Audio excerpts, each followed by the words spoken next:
प्रश्न नंबर 1। हंसी की चोट सवैये में कवि ने किन पंच तत्वों का वर्णन किया है तथा वियोग में वे किस प्रकार विदा होते हैं।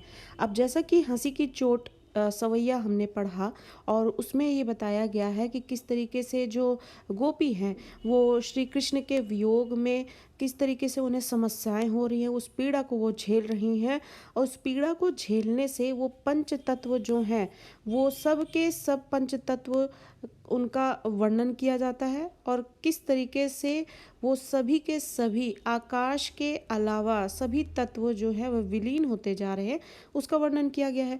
तो प्रश्न हमसे पूछ रहा है कि हंसी की चोट सवैये में कवि ने किन 5 तत्वों का वर्णन किया है और वियोग में वो किस प्रकार से विदा होते हैं।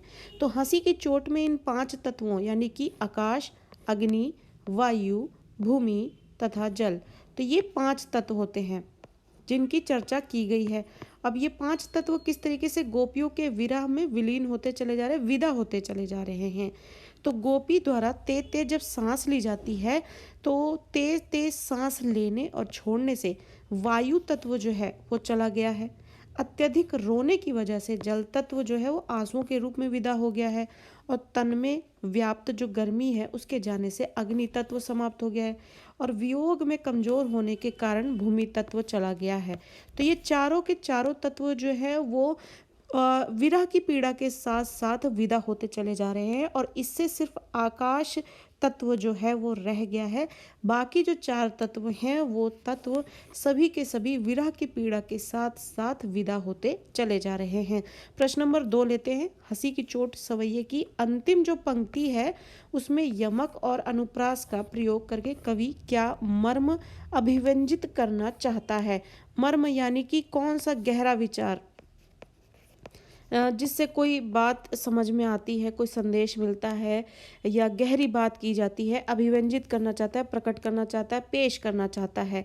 तो हंसी की चोट सवैये में जो अंतिम पंक्ति है उसमें यमक अलंकार मिलता है और अनुप्रास अलंकार, ये मेन बात है। पहली बात तो ध्यान रखने के लिए, और दूसरी बात उसमें ये अलंकार दिखाकर कवि जो है अपनी बात को और भी प्रभावित ढंग से पेश करते हैं और उस बात पर जोर डालते हैं और उसके माध्यम से कुछ कहना चाहते हैं, बताना चाहते हैं, वो बात क्या है। तो हंसी की चोट सवैये की अंतिम पंक्ति में यमक और अनुप्रास का प्रयोग करके कवि जो है वो विरह में व्याकुल यानी परेशान, विरह में पीड़ित परेशान गोपी के हृदय का मर्म अभिव्यंजित करना चाहते हैं। तो कवि वहाँ पर यमक और अनुप्रास का प्रयोग करके किसी गोपी का जो विरह की पीड़ा है, उसकी व्याकुलता है, उसका मर्म अभिव्यंजित करना चाह रहे। गोपी की विरह की पीड़ा को, उसके हृदय के मर्म को, उसके हृदय के दुख को, उसमें समाहित जो दुख है उसको पेश कर रहे हैं। कृष्ण की मुस्कान भरी छवि देखने के बाद से उसका हृदय जो है उसका नहीं रहा है, यानी कृष्ण की जो मुस्कान भरी छवि है और उसको देखकर उसका हृदय जो है उसका नहीं रह गया है, वो उनके प्रेम में विलीन हो गई है। कृष्ण का मुंह फेरना उसके लिए घातक हो गया है और जिस तरीके से कृष्ण की मुस्कान भरी छवि देखकर वो उनकी मुस्कान में खो जाती है, उसे खुद की कोई सुध-बुध नहीं रहती है, वैसे ही कृष्ण का अगर मुंह फेरना जो है उनके लिए उतना ही ज़्यादा बड़ा घातक हो जाता है उनके लिए, यानी घातक यानी असहनीय हो जाती है। वो उस बात को सह नहीं पाती हैं कि कृष्ण ने उनसे मुंह फेर लिया है। वे ना तो जी पाती है और ना ही मर पाती हैं, बस कृष्ण के प्रेम की आशा में वो बैठी ही रहती हैं। तो इस तरीके से हंसी की चोट की जो अंतिम पंक्ति है उसमें यमक और अनुप्रास अलंकार का प्रयोग किया है और यहाँ पर इस तरीके से प्रभाव तो दिखाया जा रहा है अलंकार का, लेकिन इससे बात को और भी प्रभावित ढंग से पेश करने की कोशिश की है और इसके माध्यम से वो गोपी के हृदय में समाहित जो मर्म है, उसके हृदय का मर्म है, क्योंकि वो विरह में पीड़ित है, व्याकुल है, बेचैन है, परेशान है, तो उस विरह के मर्म को जो उसके हृदय में समा गया उसको पेश करना चाहते हैं। प्रश्न नंबर 3 लेते हैं। नायिका सपने में क्यों प्रसन्न थी और वह सपना कैसे टूट गया। तो जैसा कि उन पंक्तियों को पढ़कर जब हमने जाना कि नायिका जो है सपने में देखती है कि श्री कृष्ण आते हैं, उनसे झूला झूलने के लिए कहते हैं, लेकिन नींद टूटने पर देखती है कि वो सब कुछ सपना था, शाम भी नहीं रहे, ना ही वो माहौल था कि किस तरीके से बादल घिरे हुए हैं और वातावरण दिख रहा है, परिवेश दिख रहा है, वो सब कुछ भी नहीं था। तो वो उनका सपना जो है नींद के साथ ही टूट जाता है। तो जब नायिका को सपने में श्री कृष्ण दिखते हैं और उनसे झूला झूलने के लिए कहते हैं तो वो बहुत खुश होती हैं और फिर वो उनका सपना टूट जाता है। तो नायिका ने सपने में देखा कि कृष्ण उनके पास आते हैं और उन्हें झूला झूलने का निमंत्रण देते हैं, और ये उसके लिए बहुत प्रसन्नता की बात होती है। उसे सपने में ही सही कृष्ण का साथ तो मिला। वह जैसे ही प्रसन्नता पूर्वक कृष्ण के साथ चलने के लिए उठती हैं, इस बीच उनकी नींद उचट जाती है, और सपने में ही जैसे ही श्री कृष्ण ने उनसे झूला झूलने का आग्रह किया, निमंत्रण दिया, और वो झूला झूलने के लिए आगे बढ़ने के लिए चली, तो जैसे ही आगे बढ़ने को चली वैसी उनकी नींद उचट गई। और इस तरीके से नींद टूटने के साथ ही वो जो बेहतरीन सा सपना जो नायिका के मन को खुशी दे रहा था, वो बेकार हो जाता है, खराब हो जाता है, और नींद उचट जाने के कारण, तो नींद उचटने से उनका सपना टूट जाता है और कृष्ण का साथ भी छूट जाता है।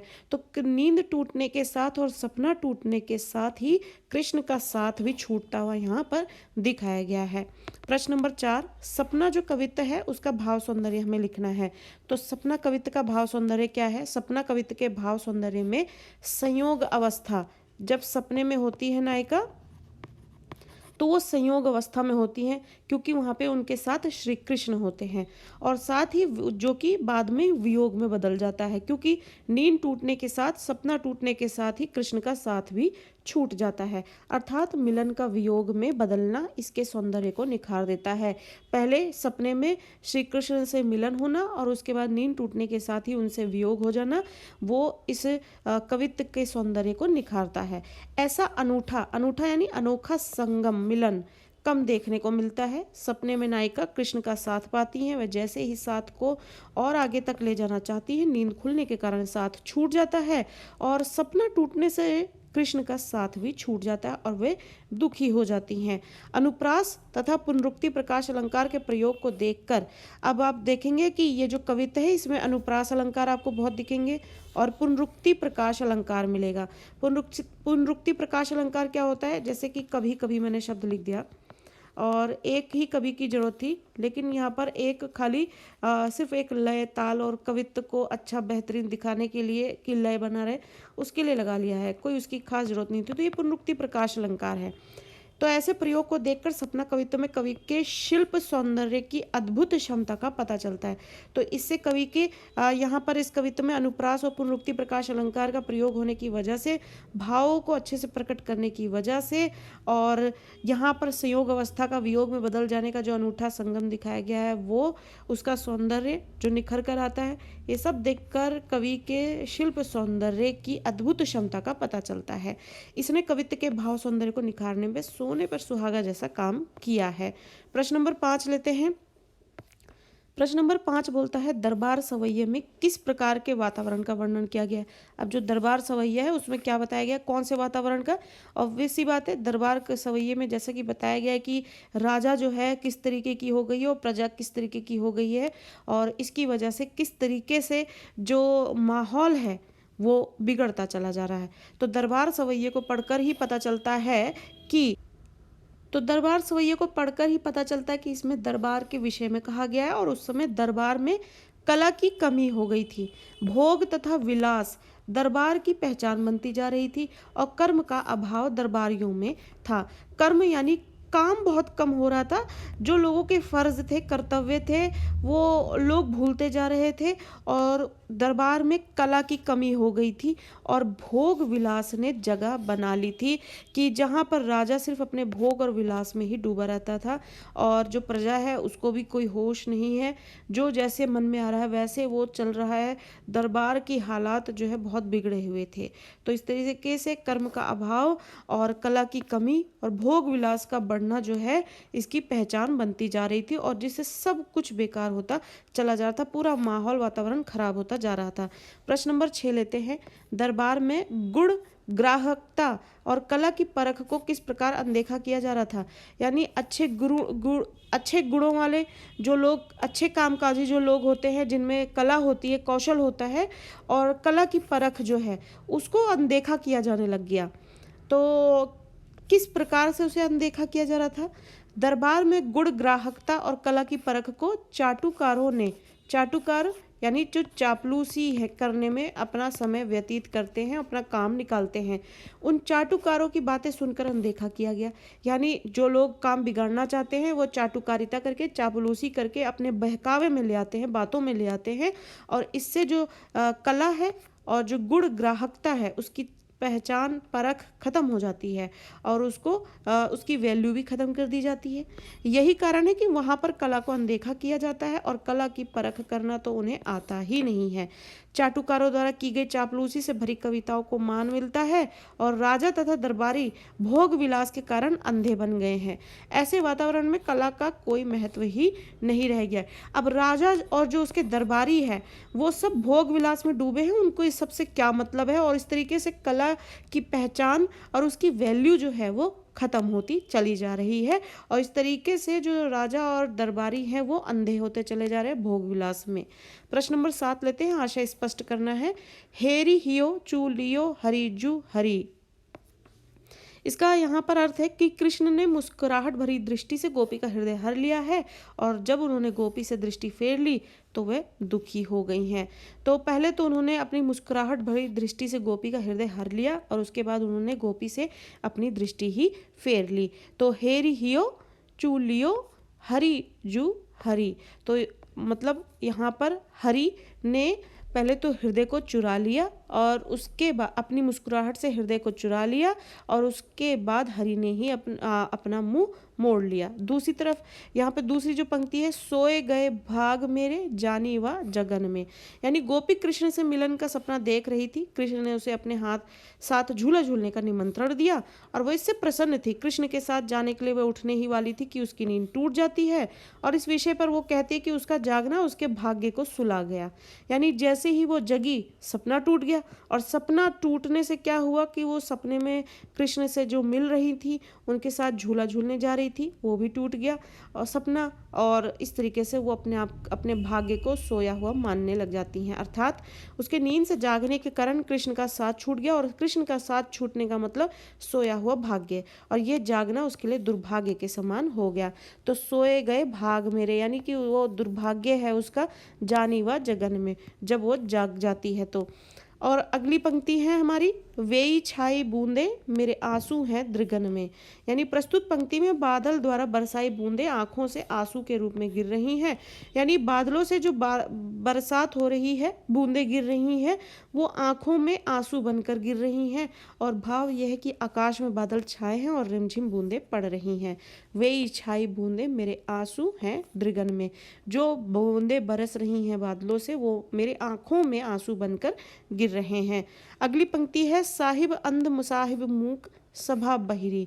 तो इस तरीके से यहाँ पर दरबार के कवित्व से बताया गया कि प्रस्तुत कविता में पंक्ति में देव दरबारी वातावरण का वर्णन कर रहे हैं, और कहते हैं कि दरबार का जो राजा है वो अंधा हो गया है, दरबारी गूंगे तथा बहरे हो गए हैं, वे भोग विलास में इतना लिप्त हो गए हैं कि उन्हें कुछ भी सुनाई दिखाई नहीं देता, अतः वे बोलने में भी असमर्थ हैं।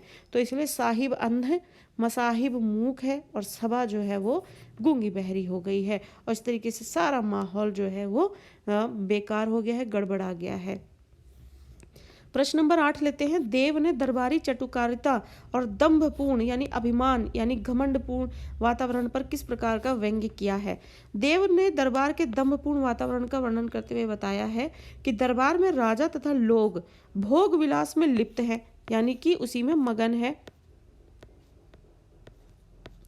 मगन होने की वजह से क्या है, उन्होंने दरबार के जो रीति नीति है, नियम है, सब कुछ भुला दिया है, कला की वैल्यू करना छोड़ दिया है उन्होंने, और इस तरीके से भोग विलास में लिप्त होकर सब कुछ भुला दिया है, और सिर्फ अपने भोग विलास पर ध्यान दे रहे हैं, और इस तरीके से पूरा दरबार जो है वो अंधा गूंगा बहरा सब हो गया है, और वो अपने कर्म को भुला चुके हैं, और दरबारियों के साथ साथ राजा भी अंधा है जो कुछ देख नहीं पा रहा। यही कारण है कि कला तथा सौंदर्य का उन्हें ज्ञान नहीं रह गया है, और अहंकार उन पर इतना हावी हो गया है कि कोई किसी की बात सुनने या मानने को राजी है ही नहीं। तो चाटुकारिता यानी कि चापलूसी, और दंभपूर्ण मतलब कि घमंड, इससे पूरा दरबार भर गया है और अपने भोग विलास में लिप्त हो गया है। प्रश्न नंबर 9 लेते हैं, यहाँ पर हमें पद्यांशों की सप्रसंग व्याख्या करनी है। सांसनी ही डैश डैश तनुता करी, ये प्रस्तुत पंक्ति देव द्वारा रचित रचना हंसी की चोट से ली गई है और इसमें एक गोपी के विरह का वर्णन है। कृष्ण की उपेक्षापूर्ण व्यवहार उसे दुखी कर रहा है। तो कृष्ण की जो उपेक्षा भरे व्यवहार है उसको उसकी वजह से यहाँ पर वो दुखी नजर आ रही हैं। व्याख्या इस प्रकार है कि गोपी कहती है कि कृष्ण की उपेक्षित दृष्टि के कारण ही उसकी दशा बहुत खराब हो गई है और वो विरह की अग्नि में जल रही है। विरह में तेज तेज सांसें छोड़ने से उसका वायु तत्व चला गया है, अत्यधिक रोने से जल तत्व खत्म हो गया है और आंसुओं के रूप में वो विदा हो गए हैं और तन में व्याप्त गर्मी के कारण अग्नि तत्व समाप्त हो गया है और वियोग में कमजोर होने के कारण भूमि तत्व खत्म हो गया है, वो भी विदा हो गया है। और इस तरीके से ये जो पंक्तियां हैं वो हंसी की चोट से ली गई हैं, जिसमें यहाँ पर गोपी जो है किस तरीके से जो पंच तत्वों की चर्चा की गई है उसमें से आकाश तत्वों को छोड़कर सभी तत्व जो है उससे विदा हो गए हैं और वो यहाँ पर जो है गोपी के विरह का इस तरीके से वर्णन करते हैं, जिसमें कृष्ण की उपेक्षा भरे व्यवहार जो है उसे दुखी कर रहे हैं। दूसरा है झहरी डैश डैश गगन में। तो ये प्रसंग जो है इसका इस प्रकार है कि प्रस्तुत पंक्ति देव द्वारा रचित रचना सपना से ली गई है। सपना जिसमें जो नायिका है वो सपना देखती है कि श्री कृष्ण आते हैं और उन्हें झूला झूलने का निमंत्रण देते हैं और जैसे ही वो झूला झूलने के लिए आगे बढ़ती है उसी के साथ ही उनकी नींद भी टूट जाती है और नींद टूटने के साथ ही वो सपना टूट जाता है, बिखर जाता है, जिसे वो अपना दुर्भाग्य समझती हैं। और इसमें वर्षा ऋतु का वर्णन है। आकाश में बादल छाए हैं और बूंदें बरस रही हैं। व्याख्या इस तरीके से है कि कवि कहता है कि वर्षा ऋतु के समय बारिश की बूंदें झर रही हैं और आकाश में काली घटाएं छा गई हैं। और इस तरीके से शुरुआती पंक्तियों में यहाँ पर माहौल जो दिखाया गया है कि बादल छा गए हैं और बूंदें झर रही हैं, आकाश में काली घटाएं हैं। उसके बाद नायिका जो है वो सपना देख रही है और श्री कृष्ण आते हैं, झूला झूलने का निमंत्रण देते हुए उन्हें आगे बढ़ने को कहते हैं और आगे बढ़ने के साथ ही नींद टूटने के साथ ही वो सपना भी टूट जाता है और इस तरीके से वो दुखी होती हैं। जो अगली पंक्ति है वो है साहिब अंध और डैश डैश बाच्यो, जो कि दरबार वित्त से ली गई है, जिसका प्रसंग इस प्रकार से है। प्रस्तुत पंक्ति देव द्वारा रचित रचना दरबार से ली गई है। इसमें कविराज दरबार में स्थित राजा और सभासदों के व्यवहार का वर्णन करते हैं। व्याख्या इस प्रकार है कि देव दरबार के दंभपूर्ण वातावरण का वर्णन करते हुए बताते हैं कि दरबार के जितने भी लोग हैं, राजा और दरबारियों के साथ, वो सभी अहंकार से भर गए हैं, वो अपना कर्म भूल गए हैं और भोग विलास में लिप्त हो गए हैं। दरबार में राजा तथा लोग भोग विलास में लिप्त हैं। दरबारियों के साथ साथ राजा भी अंधा है जो कुछ देख नहीं पा रहा और यही कारण है कि कला तथा सौंदर्य का उन्हें ज्ञान नहीं रह गया है।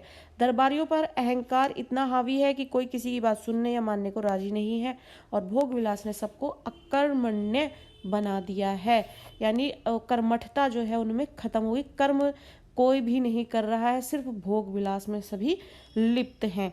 अगला प्रश्न हमारे सामने प्रश्न नंबर 10। देव के अलंकार प्रयोग और भाषा प्रयोग के कुछ उदाहरण हमें पठित पदों से देना है। देव के अलंकार प्रयोग और भाषा प्रयोग के कुछ उदाहरण इस प्रकार हैं। पहली रचना में वियोग से व्याकुल गोपी की दशा को दर्शाने के लिए अतिशयोक्ति अलंकार का प्रयोग किया गया है और ये आपके विशेष में भी बहुत अच्छे से प्रयोग हो सकता है। तो इन पंक्तियों को और इन पॉइंट्स को आप जरूर याद कर लें या समझ लें। तो पहली पंक्तियों में पहले कवित्त सवैये में जो है यहाँ पर गोपी की दशा का वर्णन करते हुए कवि ने अतिशयोक्ति अलंकार का प्रयोग किया है और अंतिम में आपने देखा ही है किस तरीके से अन्य पंक्तियों का भी इस्तेमाल करते हुए उनकी दशा का वर्णन उन्होंने किया है। दूसरा, हरि शब्द की दो अलग रूपों में पुनः आवृत्ति के कारण यहाँ पर यमक अलंकार है, तो यमक अलंकार का प्रयोग उन्होंने हरि शब्द में किया है। तीसरा, झहरी झहरी गहरी गहरी में पुनरुक्ति प्रकाश अलंकार है और अगला है गहरी गहरी घटा और घेरी में अनुप्रास अलंकार का सुंदर प्रयोग है। अगले में है सोए गए भाग मेरे जानी व जगन में विरोधाभास अलंकार का सुंदर उदाहरण है। अगले में है मुसाहिब मूक रंग रीझ काहू कर्म निवरे नट इत्यादि में अनुप्रास अलंकार है, क्योंकि इन सब में पहला वर्ण वो है एक जैसा है, इसकी वजह से यहाँ इन सब में उपमा यहाँ पर अनुप्रास अलंकार है। तो इस तरीके से यहाँ पर हमने हँसी की चोट जो पार्ट है इससे संबंधित कुछ प्रश्न आपके साथ डिस्कस किए जो कि आपके एग्जाम पर्पज से काफ़ी यूज़फुल रहने वाले हैं। तो ज़रूर इन्हें पढ़े, अच्छे से समझे। बहुत ही ईजी है कवित्त और सवैये इसमें के, आप आसानी से समझ सकते हैं और इनके प्रश्नों को भी अच्छे से समझें और इसके उत्तर आप अच्छी तरीके से प्रेजेंट करें जिससे कि आप अच्छा स्कोर कर सकें। और वीडियो इस तरीके से आपको अगर हेल्प कर रही है तो ज़रूर इसे लाइक करें, ज़्यादा से ज़्यादा शेयर करें और चैनल को सब्सक्राइब करना ना भूलें जिससे कि आपको टाइमली अपडेट्स यूँ ही मिलती